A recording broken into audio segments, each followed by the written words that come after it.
Well, I'm not going to sit on the floor, but y'all are funny.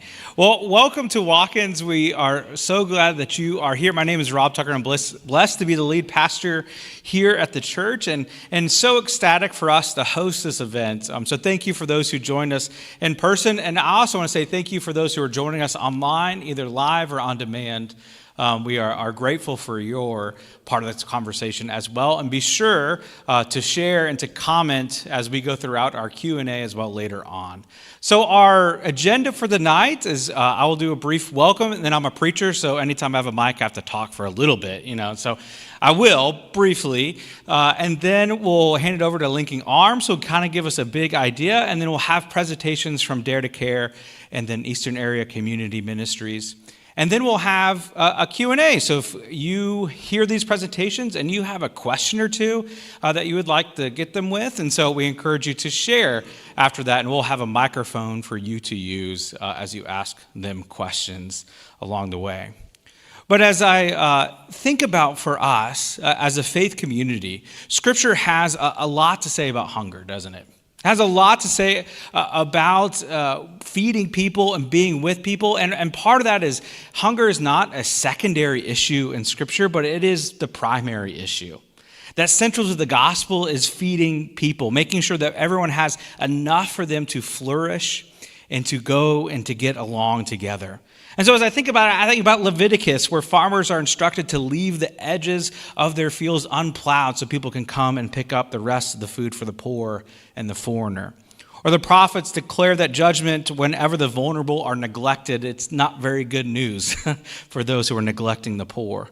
Or Jesus himself sending and spending so much of his time with the vulnerable, the poor, the oppressed. And as you read the trajectory of Scripture, it is a continuing widening of God's mercy. And so I would argue, and this is a Sunday morning, so I could talk a little bit about this, that the government shutdown is not just a political disagreement, but I would call it, for me as a church, a spiritual crisis. And it's a spiritual crisis for families who wonder how they will feed their children tomorrow. And while we continue to advocate for policies that reflect compassion and justice, we simply can't wait for solutions to happen in a place called Washington. Because right here, as we will learn and we'll hear, this crisis is happening right here in Jefferson County and in our neighborhood today. My faith background is United Methodist, and you may or may not be United Methodist, but I'm proud to be a United Methodist for a plethora of reasons. And one of that is our founder, John Wesley, had this idea that personal and social holiness always go hand in hand. That we can never just be a prayerful people who are deeply embedded in prayer and reading Scripture, but the social holiness, the ways that we love our neighbors, engage with our neighbors, is just as important, if not more important, than our own personal piety.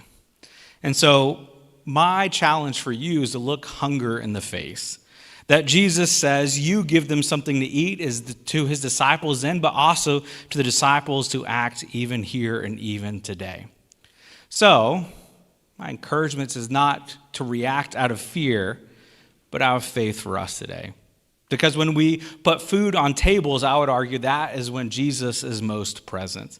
That when every child is fed in our community and in our world, the kingdom comes a little bit closer than it did the day before. And so I'm asking for God to give us compassion and prayerful action to do what love requires of us. In the name of the Father, Son, and Holy Spirit. Amen. Now I'm going to give it to Dare to Care. Are y'all going to sit down here? This is really funny. It's like a fireside chat. All right, you do you. Okay, I love it. Here you go. No, we really do want to sit like this because if you were at my house, I'd probably sit like this. Mama 4, I'm just always going to sit down on the ground. So we love the sense that we're here together. I like to start every talk I give with a deep breath. For you and for me, there's a lot going on, especially in the last 2 hours in our city. There's a lot going on in the world. People are hurting, and we are discerning our call. And so just for a minute, I invite you to just take a deep breath in and breathe out. And try to center yourself in this space and open your ears and your heart to exactly what you're supposed to hear in this time. So I'm Jenna Wheelock, and this is... Tiffany Price. And we are linking arms. We didn't practice that, but that was really good. And we are like beside ourselves, obnoxiously excited because like our OGs all just rolled in for linking arms, and it is just like the happiest moment for linking arms to see some of you guys back in the same space with us, not wearing masks. And we'll talk about that here in a second. So real quick, turn to someone next to you and just tell them your name. Whether you know them or not, just let's get casual here. Yeah, great. Even better. Hi again, friends. Oh my gosh, look, Teddy and Ranter. Yep. The besties in the back are reintroducing themselves. Thank you, door holders. We love you so much. One big reason I wanted to do this, and we wanted to do this, and we wanted to do this, was to offer a little bit of hope. I think we're feeling overwhelmed, and we're not quite sure what to do, and it's good to look in the face of a person that also wants there to be some change and is trying to figure out how to be a positive part of that change when you just don't know exactly what to do next. So my prayer is that as you look in these faces, you see someone else that is wanting change and you find some hope in that. I want to remind you, we've been here before. We've been here before. This is a little bit different, but we've been in spaces that feel overwhelming before, and we've responded. One of those times was... Thank you, Jenna. But it was in 2020, June of 2020. A lot was going on, the COVID pandemic, and they closed the Kroger's on 28th and Broadway, which is kind of where I'm from. I grew up, born and raised in Louisville in the West End. So it was near and dear to me. Jenna called me on the phone, and we were just doing a friend check-in, and we both were like, we have to do something. And so an idea was born that day in that conversation to where we wanted to see people who had a need and link them with people that could meet those needs. And so we became Linking Arms. We started to join our links together. Jenna did more of the getting the people together that could meet the need, and I did the work of making sure the people's needs were met in those areas of town that did not have the food resources or that was a food desert at the time. So that's how Linking Arms was born. I'm so excited to see all of the people that helped meet needs at those during that time. I still have people who see me out, who call me, who say, hey, Linking Arms, can you help? Or do you know where I can find some help? So having these ladies here today that can give us more resources that we're able to still offer the people in the community is just going to be so great and amazing. And this is one reason why I keep the same phone number, because I do want those people that do still have a need to be able to reach out and to get some resources if they need to. Love it. So our call is still the same. In fact, right now it's more obvious than ever. And our roots are in hunger and helping people of need, particularly food. And like it's been stirring within us to re-engage and to do something. And when I posted the possibility, some of you immediately were like, I'm in. And I was like, confirmation, we're doing this.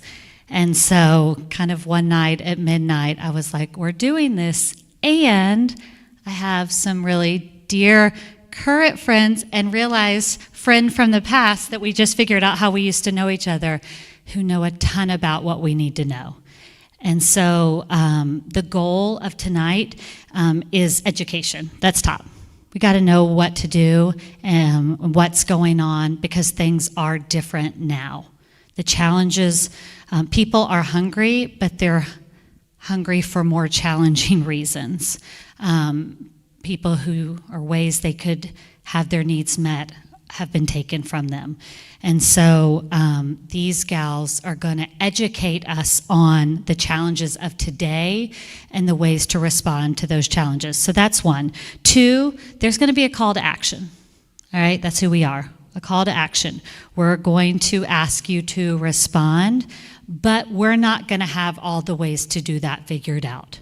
And so we're going to link arms with Dare to Care, with Eastern Area Community Ministries, with wherever you came from that's important to you. We are called to link arms. We don't care what the arm is. We just love linking them. And so how can we link arms and get to work? So with that, I want to introduce my dear friend, Jackie Keating, Chief Development Officer for Dare to Care, to educate us. Thank you so much, Jenna. Thank you, all of you. This is a really hard time.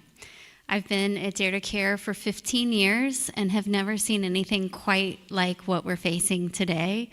And so when Pastor Rob said, let's look hunger in the face, I just so appreciate the courage. It's hard. And so the courage that you all took to learn more. What I'll share with you tonight, some of it is really difficult. It's not great right now, but I think we have to know what we're facing to be able to help. And so with that, I'm going to start with the current state. So today in our community, and this is Louisville and surrounding areas, so think about Kentuckiana. There are 186,000 individuals who are facing food insecurity. Now, when I talk about Dare to Care and I talk about the neighbors we serve, I use words like food insecurity and hunger. And sometimes I use them interchangeably, but I want to note that they're really different. Hunger is a physical sensation. We all, as humans, know what it feels like to be hungry. Food insecurity is more of an economic condition whereby someone might not have the resources to always provide enough food for themselves or their families. So I just wanted to provide that note.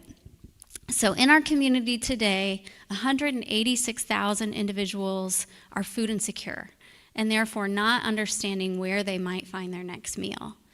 This is up, and this is before any government interruptions, anything like that. So this is up over the past 2 years.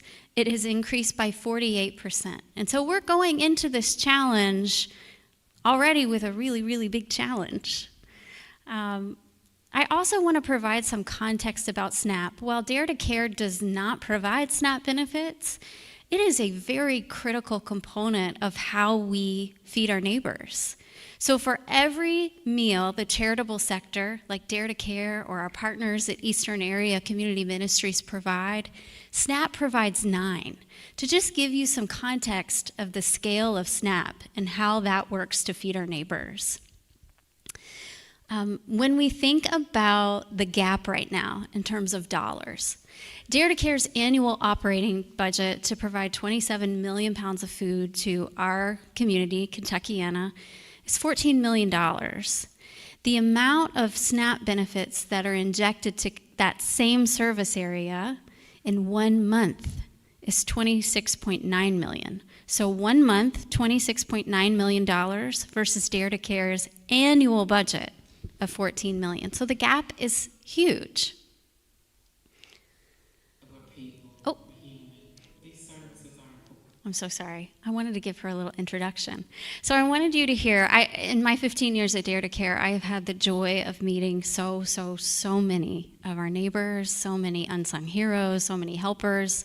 But I wanted you to hear from Nina. So Nina was recently at one of our partner pantries. She is a mother, and, well, you can hear from Nina.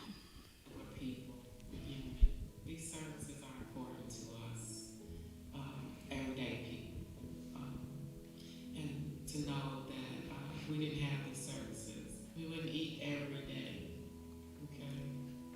Because it was times when, even before I started coming to this pantry, like I would make sure the kiddos ate, but I didn't eat because it just wasn't enough.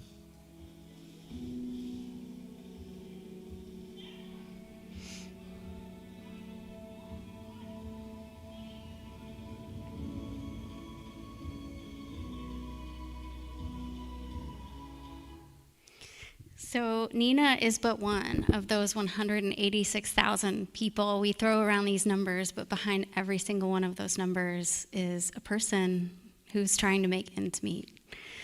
So for those of you who aren't super familiar with Dare to Care, I want to share a little bit about how we work.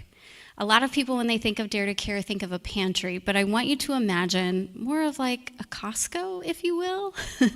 So we get food from a variety of donors. We get food from manufacturers, we get food from retailers, so Kroger's and Target's and Walmart's and Meijer's and Whole Foods and Trader Joe's, all of them provide food for Dare to Care. We also buy food from farmers.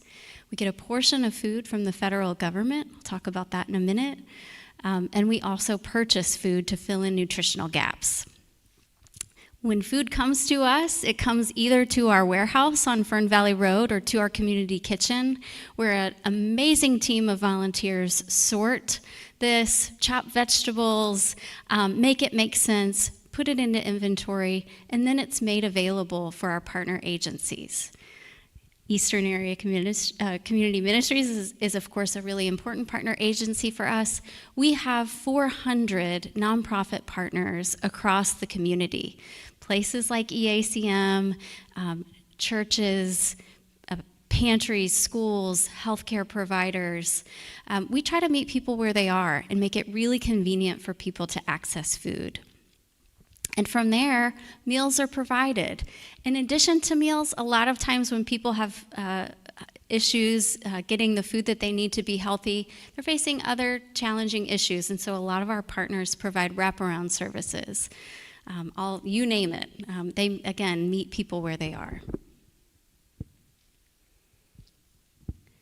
So I want to talk a little bit about the current situation.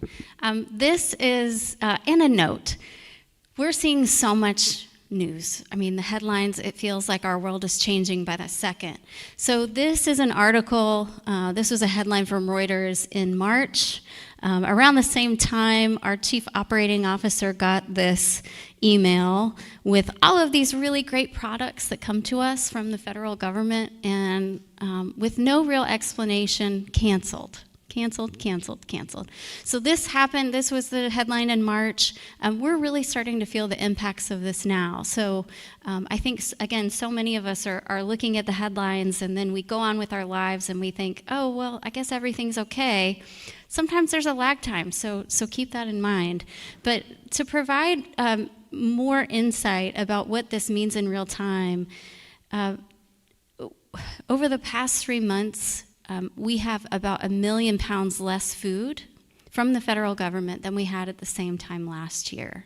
It's down about 40%. And so again, this is before any interruptions to SNAP benefits or anything like that. So we're already coming into this with higher need and less to offer. So what are we doing about it? We link arms too with folks like you. We're also in constant coordination with partners like Feeding America, a national organization. Kentucky Nonprofit Network has provided great resources. We have sister food banks across Kentucky and Indiana and work with them.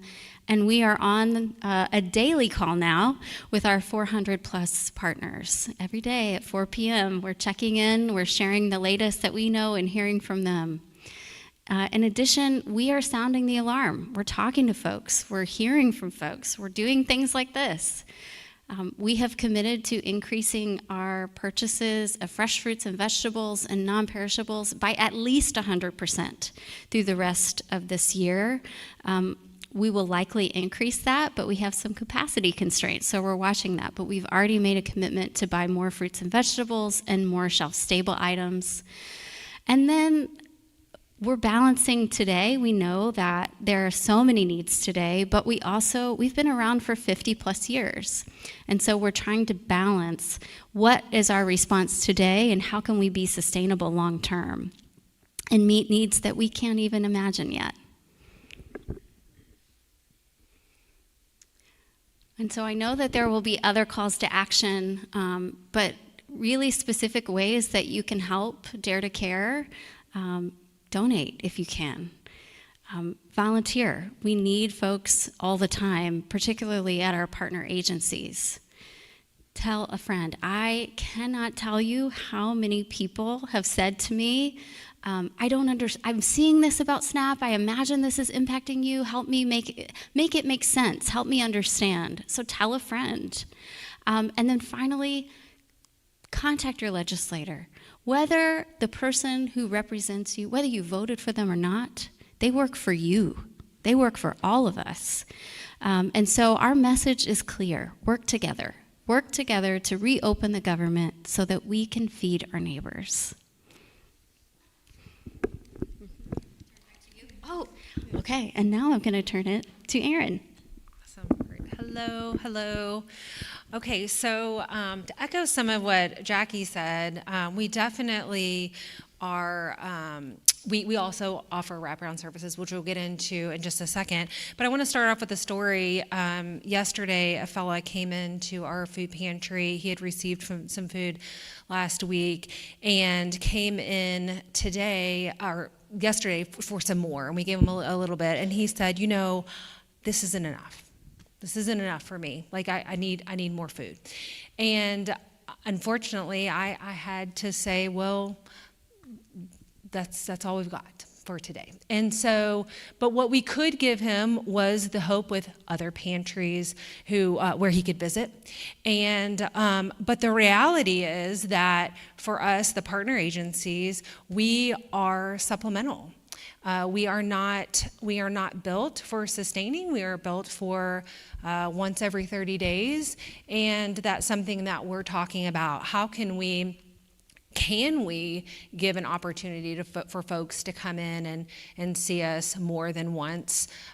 With partnerships like Dare to Care, we are so blessed that we can offer weekly produce options and things like that. So we try to do what we can to do more than just supplement, but the reality is we are supplementing, and it usually lasts 3 to 4 days. And we can get into that a little further on. So we're one of 13 community ministries. I don't know how many people know that. We split up Jefferson County. And EACM, we serve 7 zip codes out here for our emergency assistance. And we're right down the road. And a common myth out here, especially in the East End, is that this is an affluent area and that emergency services aren't needed out here. And the reality is that that's just not true. EACM, since January of this year, we have distributed for $114,000 in utility assistance, $203,000 in housing assistance, and we had 1,194 families receive services through EACM. Again, like Jackie said, we have wraparound services that we provide in addition to our emergency assistance. So these are 4 of the services that we provide. We have emergency assistance that we'll talk about, and that's within those 7 zip codes. We also have our Helping Hands partnership, again, within those 7 zip codes out in this part of town. We also have multicultural community services, and those are offered throughout Jefferson County. Anyone in Jefferson County, really and beyond, if they can get online and we have an opportunity for them to join one of our online classes, they can participate. And then we also have a home delivered meals program that we have designed that's with seniors in mind, but really anybody can participate in that program. So I'm going to go quickly. I'm not going to bore you all too much with all the other stuff we do, but it is important to know all the things that we do provide for our community through EACM. We have free English classes. It includes free child care. Right now, our greatest need is that we have 150 potential students who would love to join us and learn English. And the importance of that is it opens them up to job opportunities, social opportunities, so many things outside of just learning the language. It's reducing healthcare barriers and getting to know their children's teachers at school. There's so many reasons why English, really knowing our language, is so vital. But we can't meet that need, and the reality is that we need online opportunities, and we need more teachers. And so we are meeting all the ones we can in person, but if you know anybody who wants to teach ESL classes, give me a call. The next is our home delivered meals program. Again, fresh meals delivered throughout Jefferson County. This is a fee-for-service program. It's our only fee-for-service, and that is with the intention that eventually the money generated from this program will feed back into the organization and other areas. We do supplement here if we can, but right now we don't have the capacity to supplement a lot. Our Helping Hands partnership works in tandem with our emergency assistance program. Our Helping Hands, we have 130 participants, and what it is anybody who is in our service area, those 7 zip codes that we serve, they can participate. They can sign up to participate in enrichment classes and learning opportunities, financial literacy classes, healthy cooking. They have access to our staff social worker. And when they choose to participate in that, they can have access to more offerings at EACM. It isn't a barrier, let me be clear, to receiving food. It just allows them even more opportunities to engage and for us to be able to serve them even more. So we're going to get right into what we do in our emergency assistance. So we provide utility assistance, housing assistance, we have a food pantry and diaper closet. Our food pantry from January through October 31st, 24 to 25 has seen a 10% increase just in that time frame. So you can see it was through October 31st. That was before November 1st with the SNAP changes. For our food pantry, where we distribute Dare to Care and USDA food, and that partnership is vital for us to be able to serve our neighbors really well. Something that is important to note that we really depend on these relationships with our church partners and with our community also, that the bulk of our food does come from the community engagement and the community involvement. And today and yesterday, I have seen our community respond in amazing ways. We had volunteers staying late last night, volunteers early this morning, just to meet the donation needs. And that makes my heart so happy that people are stepping up and they're coming in and they're doing all that they can. I can barely get through the volunteer requests because they're just flying in, and that's awesome stuff. So that gives us hope, right? I'm trying to see, let's see. Our diapers we give out every 30 days. That's really important for folks who have large families so that they can meet that need. And also with hygiene items. We have a lot of hygiene items that get donated, and those items are not covered by SNAP benefits. The more that we can cover those type of items for our folks, the more they can use their money in different ways. And that's really important too, as we're thinking about how can we give, how can we support. We can support them in other ways too. If even though our food is supplemental, maybe we can alleviate another financial burden for them, and so then they can use their money that they have available for food.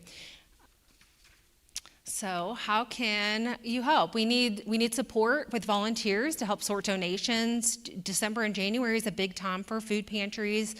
We have a weekly volunteer opportunity right now that we need somebody 12 to 2 in our pantry to help weekly. Of course, financial donations, host a food or diaper or hygiene drive.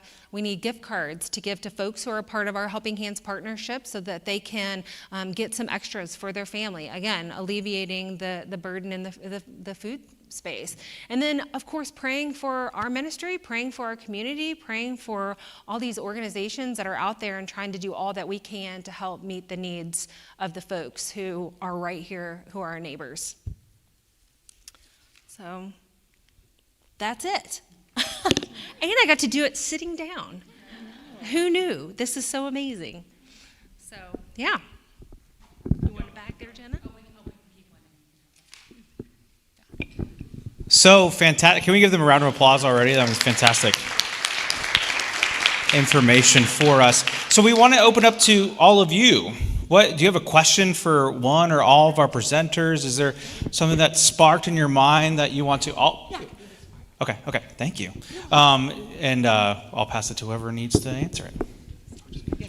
One of the things that I heard recently on a podcast was that you would prefer to get financial donations rather than us going to Kroger and buying a bunch of canned goods and turning them in, because you can actually buy more with us giving you cash than we can purchase at the store ourselves. Is that accurate? Well, I think we both should go. And I think it's important, really quickly, to say that it probably depends on the agency and what they're doing. For us, we don't have the volunteer capacity or the staff capacity to go purchase as much with financial. Yes, we need operation monies, and yes, we will use money if you ask us to use it just for food. Of course, we would do that. For us, if you want to give food, give food. That's for us. Totally different answer for us, because we're bringing in semi-tractor trailers of food. And so we are buying food for so much less expensively than I could go to Kroger and get food. I think the latest I heard from my teammate was he's getting produce for 25 cents a pound right now.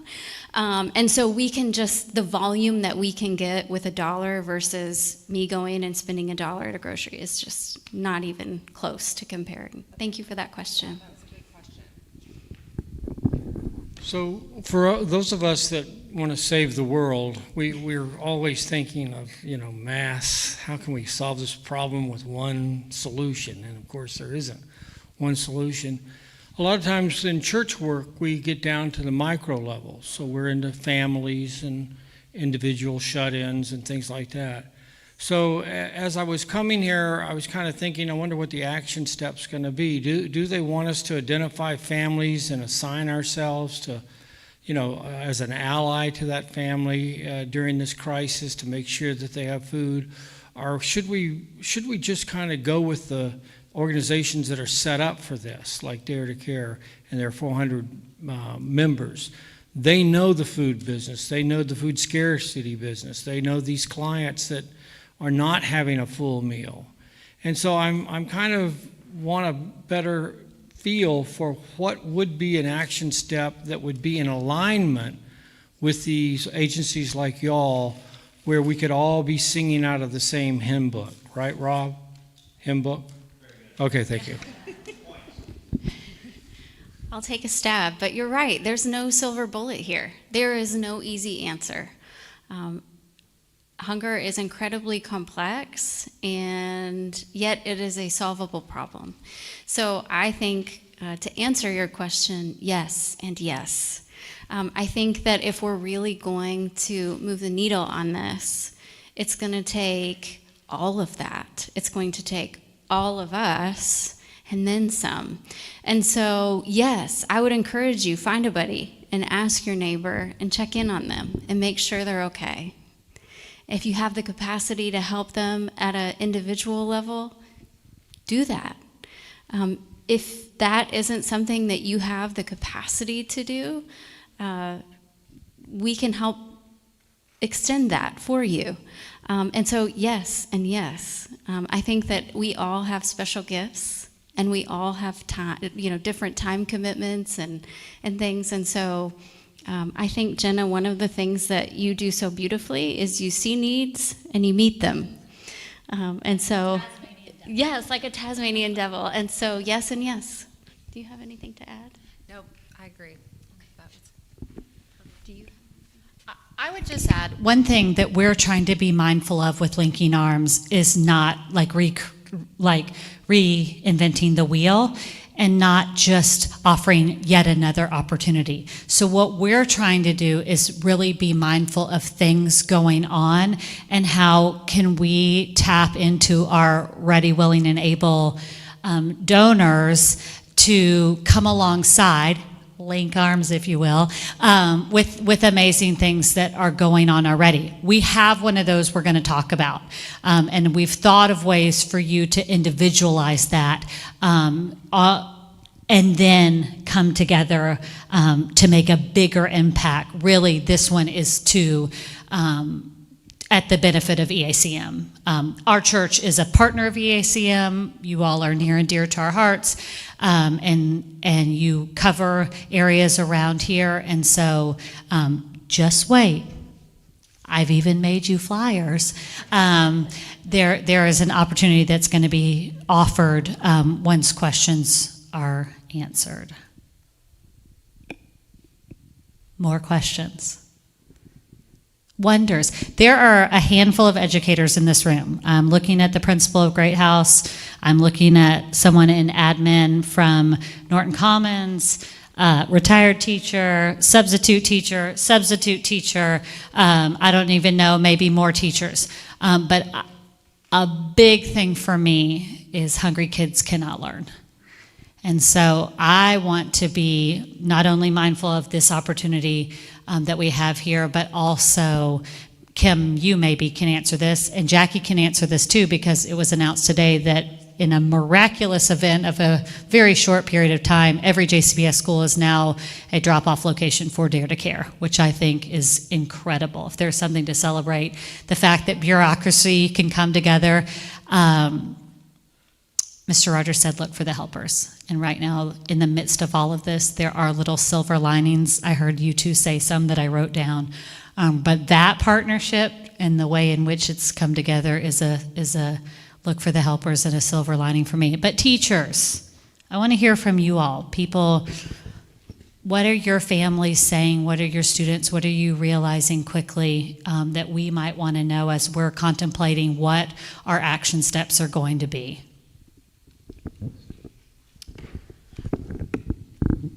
I think that one of the difficult things right now is for families to feel vulnerable and to say, I need the help, when in the past they may not have needed help.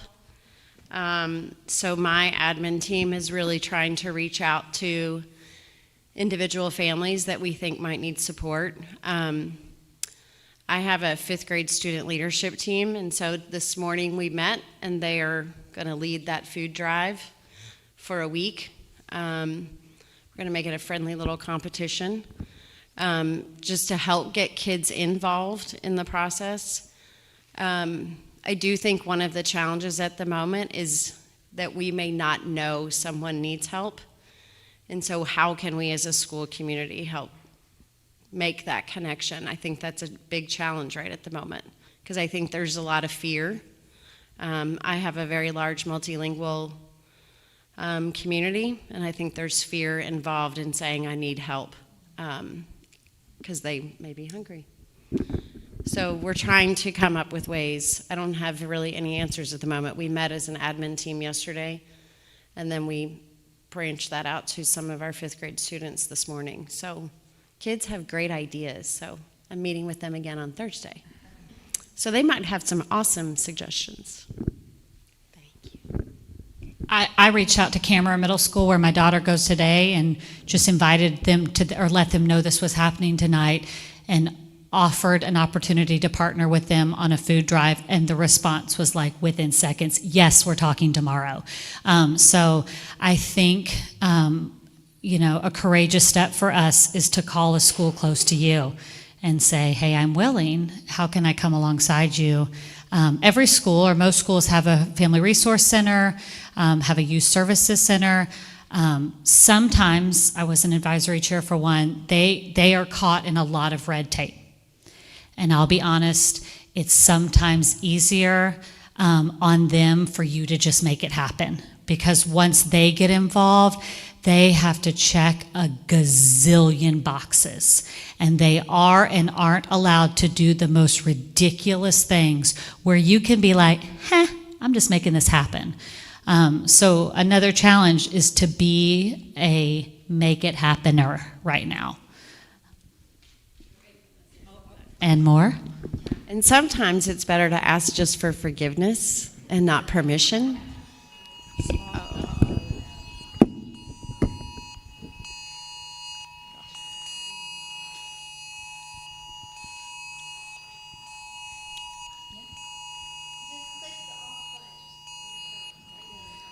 Just hit the button on your side of your phone and it should stop. Just an update to the shelter in place. We're good here.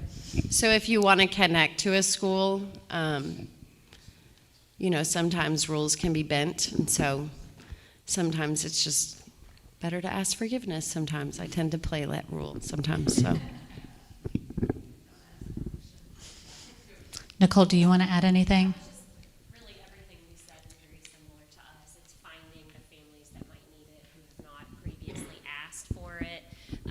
And then also I was just sitting here brainstorming about snack. So a lot of times we have snack in the classroom, but the kids are responsible for bringing that. Most of the time the teachers keep extra snacks in their cabinets, but I'm just thinking, how could we make sure that there's no child that just doesn't have a snack that wishes they did, because that seems pretty low cost and easy. Even from the teacher's standpoint, we could probably make that happen. But a lot of that falls on the teachers. When they see it in their classrooms, they're taking care of it. So just how can more of us get involved to do that? Little things. I'm sure that you all know this, but so many people, I think, don't realize that we have pantries that are located in schools. So I think making sure that those are stocked and folks have what they need is certainly another way to help kiddos. And Teddy asked me this question in my ear. He said, how are we going to make sure kids get fed? And so that's one way, is keeping those stocked as well as snacks and all the things that you've shared. The other thing, a lot of schools, particularly in JCPS, do have free breakfast and lunch, which is wonderful, reduces stigma, all the things. I could sing its praises. But dinner is another story. And so Dare to Care does have kids cafe sites where kids can get after school support, homework help, recreation, and a free warm meal. So spread the word. If there are kids who need dinner, please have them look up kids cafes. One idea I have for educators is to send out things on the same paper, offering and requesting help. So we're bringing something back at our school called Adopt a Dolphin, and my dear friend doing it with me, we decided to put the application to be a donor and the application to be a recipient on the same piece of paper, so that there wasn't a marked difference between who needed what sheet. We all got the same sheet, and there won't be a difference when the paper came back in. So I think that's something to consider when we're talking about this. Create the same thing in two ways on one document. The other thing is, I think we just need to err on the side of over-informing people. And so if you are involved in something, like instead of worrying about stepping on toes, just step on all of them. Like offer it all to everyone, so that everyone who's wondering about it, you're hitting them with the information at the same time that everybody knows somebody. And so if it's not them, it's someone else. And if we all have the information, we're all going to benefit from that. Oh yeah, I got to. Something I just want to add too is a number of our folks that come and see us at the ECM. While we're all talking about the SNAP benefit situation, there are a lot of families who come and see us, and we fill a gap for them. And talking to everyone is very important, and letting everyone know that anybody can come and we can fill the gap the best we can for them. So that's good to let people know that they should still come. And that even goes with our Thanksgiving baskets. Anybody in our service area can come, and if they need it, we will help them. So it's not just this, and to remember that all year long too, right? I mean, here we are, and we should keep this going, that it doesn't end just because we're in even more of a crisis now. It's ongoing.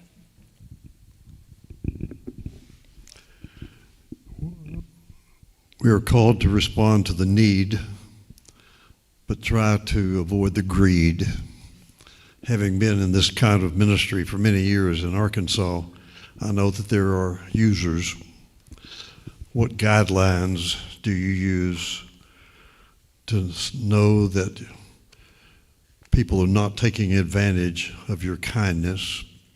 And part of that, I assume, is the 13 or 14 community ministries. How many do we have So there's 13. Yeah, 13 now. Yeah, I work a lot with United Crescent Hill Ministries because of where my Lions Club meets, but also across the street since I'm part of Watkins. Financial guidelines, zip code, other guidelines. How do you manage all that? What are your operating guidelines to see that you're making the best use of your resources and not being used? Well, I'll speak for EACM. Yes, we're one of 13, so we're under the Association of Community Ministries. So if anybody comes to us outside of our service area, we will give them what we can give them that day. We'll never have someone leave that with empty-handed. We're going to help them the best we can that day, and then we're going to send them or share information with them to the community ministry within their zip codes. And that goes for utility assistance. That we will definitely make sure that they get where they need to go, and then with housing assistance as well. And there are guidelines set for those extra services that they can get. And for housing, for example, we had over 80 requests, and we could only fill 14 of those. So, and then, as far as produce goes, we filled our top number of produce today that we have with 97. But so people, the need is there, the need is great, but we do have to make decisions that are hard. Do you have some? This is a tricky question because our ethos is really to lead with mercy and to assume best intentions and to make accessing food as low barrier as possible. Because so many people, some people are afraid to come, some have too much pride, and so we try to meet people where they are. It is not fun to wait in line at a mobile pantry, and so if someone comes, we meet their needs. There are some programs that we operate on behalf of the federal government that do require a higher bar of understanding, a self-declaration of their income and their zip code. But by and large, we try to lead with as low barrier as possible. And we see very, very, very little abuse. Tiffany?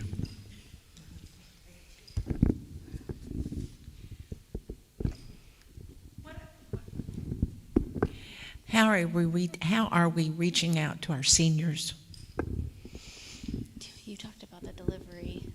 We have that too. Well, you go ahead with, you can. So in our case, we do prepare a lot of meals in our community kitchen. They're frozen, they're flash frozen, and then they go out to partner agencies to address that need. So many of our partners, though, know who is in their service area, have developed delivery systems similar to EACM. And so in every neighborhood with every community, it might look a little bit different. But what Dare to Care is doing is providing either groceries, if that meets someone's needs, for folks who might not be able or have the time to prepare. I know my grandfather were worried about him cooking for himself, so frozen meals are a great resource for someone like him. And so we try to meet people where they are and provide the types of foods so that our partners can deliver those and meet seniors' needs as best they can. So with our home delivered meals program, all of our meals are delivered by volunteers. And so our volunteers, one of the services that we want to provide, if they're open to that, is just to get eyes on them and check on them and how are you doing, checking in, without overstepping, of course, those boundaries. So ours is a little different in that it doesn't require, it's a fee for service. So most of the folks that we do see can afford those meals. But if a senior comes in, or we can make some sort of accommodations to get them what they need, whether it's helping them or coordinating with a caregiver, we'll do what we can do within our scope.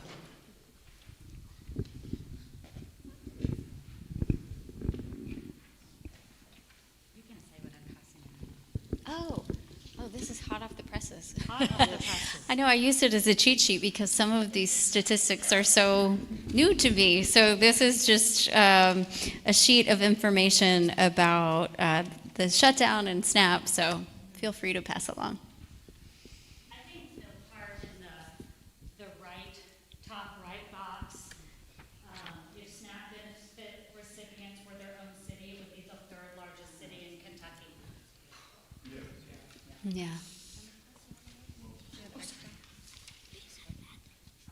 But I think Ellen's question lends to, we are focused on kids in this conversation more than we are seniors. So thank you for reminding of that, because a large portion of seniors benefit from SNAP benefits. So this is a top to bottom, bottom to top impact we're talking about. So we want to be mindful. Sometimes I think people are really eager to link arms with kid-based services. So it's smart to be mindful of those seniors who maybe sometimes aren't remembered as quickly. Yes? Is there a program or an opportunity to volunteer? I'm from Paducah originally, and we had a group down there, and my sisters did this. They went out once a week, and they had a certain group of people that they delivered meals to. Is there something like that around here?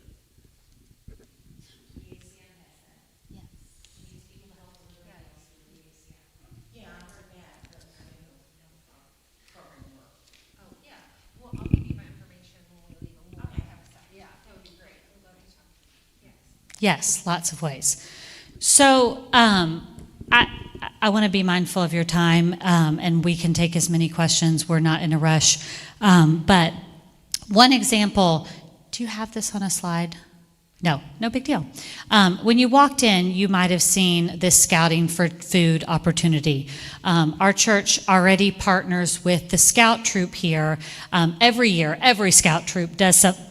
Lauren remembers. Every Scout Troop does something called Scouting for Food. And so that's already happening. And there's a drop-off already determined. And it's all going to EACM.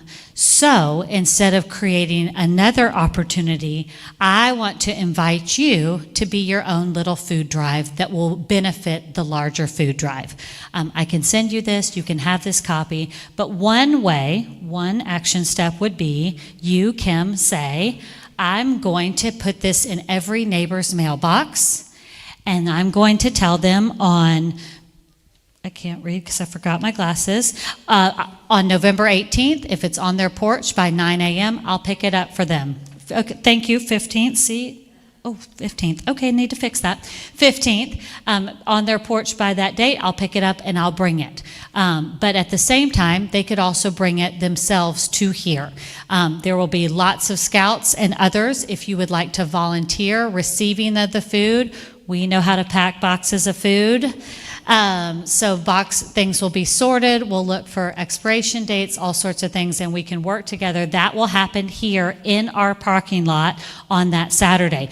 But leading up to it, you all can have your own 40 little food drives in your neighborhood to benefit that. Super easy. The legwork is mainly done for us. Yes? Yes, yeah. Yep, yes. So anyone who wants this, if you come talk to me and I'll get it to you and I'll make sure all the dates are right on it. So that is an immediate way that we can stock the shelves of EACM.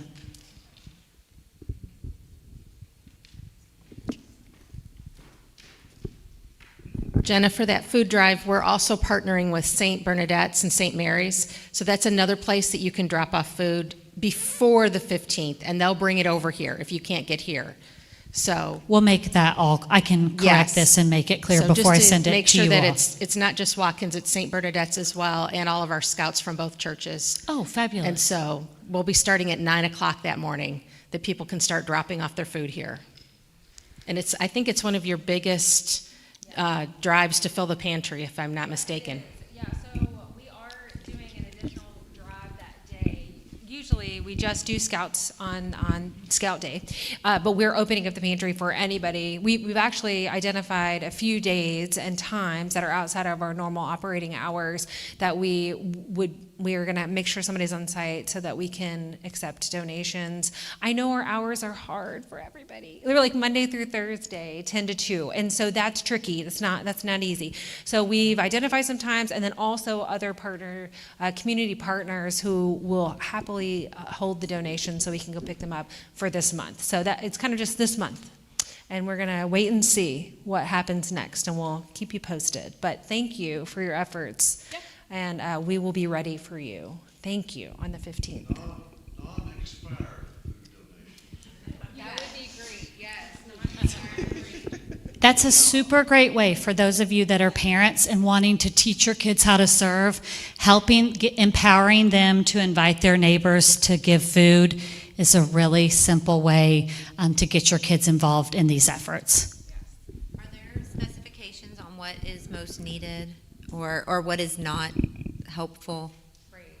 We've added some stuff on our social media but really, if you just think about what you would non-perishables you'd fill your pantry with, then go get those things like pasta sauce, the staples. We are asking for not green beans or corn. We get a lot of that, and so it just seems to be the go-to. And so outside of that, just cereals, things like that, rice. We are being mindful of other SNAP changes that are happening at the same time, not related to the shutdown. And we're also trying to have some culturally diverse foods as well. So we are working on a list. So if anybody has any interest in that area, please reach out and we'll get that to you too. But larger bags of rice or just certain dried beans, things like that. So we can get that to you. Well, peanut butter, we always need peanut butter. Baking necessities? We do give, the folks who shop the pantry do have access to cakes and things like that. I mean, it is the holidays, so they can get a cake mixer. Is that what you're kind of referring to? Yeah, we do give that out too. Yeah.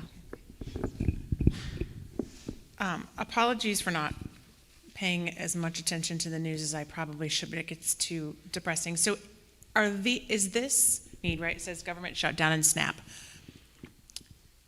Will SNAP go away? I realize it's paused right now because of the government shutdown, but is the plan for it to go away? So this is now a ongoing thing, or are we like springing into action to cover this need with the anticipation that SNAP is coming back? So no apologies necessary because it is hard to watch. But this is an interruption.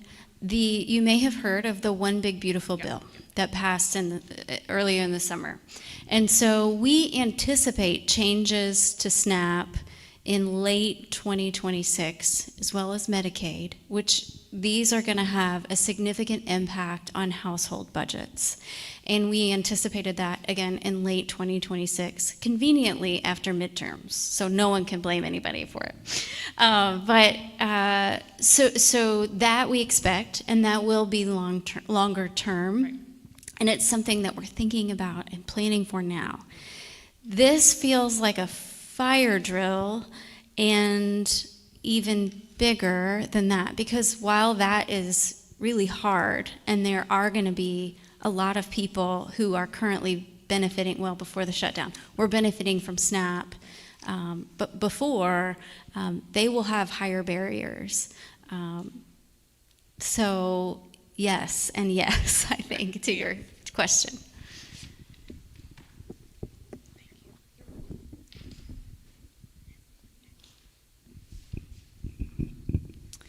So, thumbs up if you learned something tonight. Yay, mission accomplished. Thumbs up if you feel a call to action. Yay. Thumbs up if you're going to connect with one of us tonight to make your next action step. Great, perfect. Okay, mission accomplished on all three efforts. Thank you for being here. Thank you that this matters to you. And thank you for your willingness to be a part of doing what's best for our neighbors. Because simply put, ministry is doing the best thing for the person God put in front of us that day. No offense, Rob. but we're all called to ministry. And so whoever God puts in front of us that day is who we're called to help meet their need. And so may we be open to that level of ministry as the Spirit moves people in and out of our lives and in and out of our space. Peace be with you. Thank you.